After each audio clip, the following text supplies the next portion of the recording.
Hi, everyone. Thank you guys so much for having me today. My name is Maddie Kaufman, and I am the program director at Debris Free Oceans. We are a 501c3 nonprofit based out of Miami.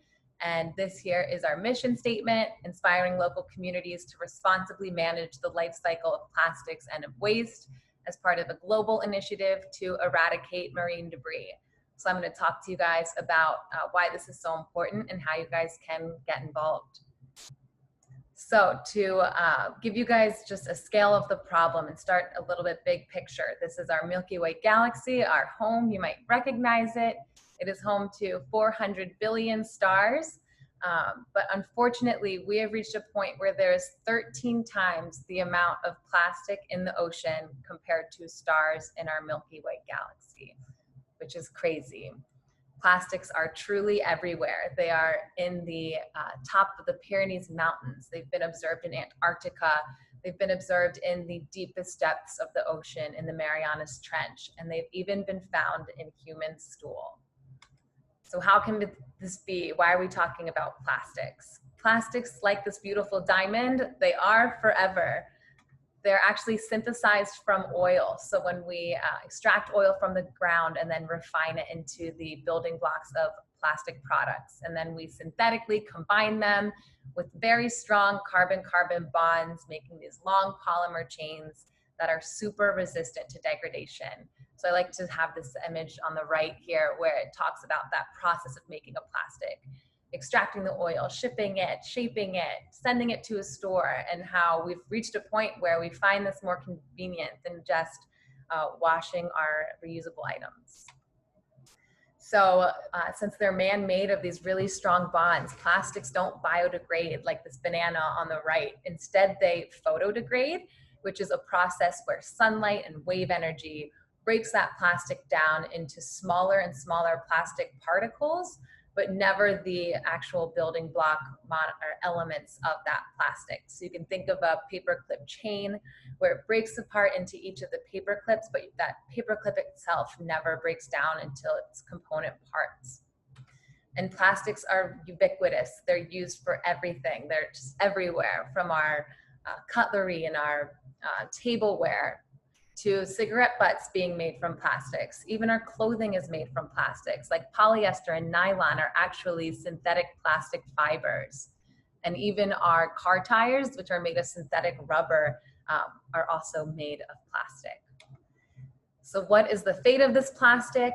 We try to manage it through landfilling and recycling, but unfortunately a study in 2015 found that about a garbage truck worth of plastic enters the ocean every single minute. So how does this trash make it to the ocean?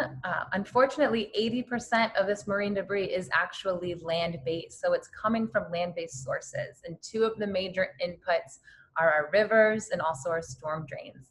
This image on the left shows the major river basins in the United States, which all empty out into the ocean. That big pink one is the Mississippi River Basin. So particles within any of that pink area can ultimately end out in the Gulf of Mexico.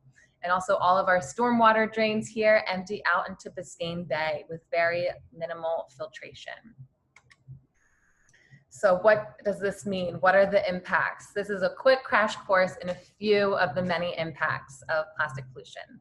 They accelerate climate change, it impacts human health, it harms our animal life, and it damages our local economies. So just to dive into a few examples of each of these real quick. Plastics and the climate crisis. Plastics emit greenhouse gases at every stage of their life cycle, from the extraction of oil and transport of that oil to the refining of that oil into the building block monomers of plastic. That's actually the most expensive when it comes to greenhouse gas emissions. And when it comes to waste management, when we incinerate and landfill plastic, it can emit greenhouse gases. And even in the environment, a study found that under sunlight and in the aquatic environment, when plastic breaks down, it can emit methane. And so this has led scientists to conclude that by 2050, greenhouse gas emissions from plastic alone will make up 13% of the entire global carbon budget. And then plastics and human health. We're actually exposed to plastics on a pretty regular basis. A study in 2019 found that humans ingest about a credit card's worth of plastic every week, about 5 grams. And a study published earlier this year that sampled seafood in a market found that every single sample was contaminated with microplastics. This image on the left, on the bottom, this blue graph, is actually something I created showing microplastic exposure or microplastic annual intake from drinking bottled water versus tap water. And as you can see, from drinking bottled water, you can ingest significantly greater amounts of microplastic because it leaches actually into the water. So what this means for human health, this image on the right is from the Center for Environmental Law, and it was a really comprehensive document about the human health impacts of plastic exposure, which you can definitely check out. It's actually linked in this slide. But just to name a few of the related human health impacts, it includes cancers, diabetes, developmental toxicity, and even neurological damage, just to name a few.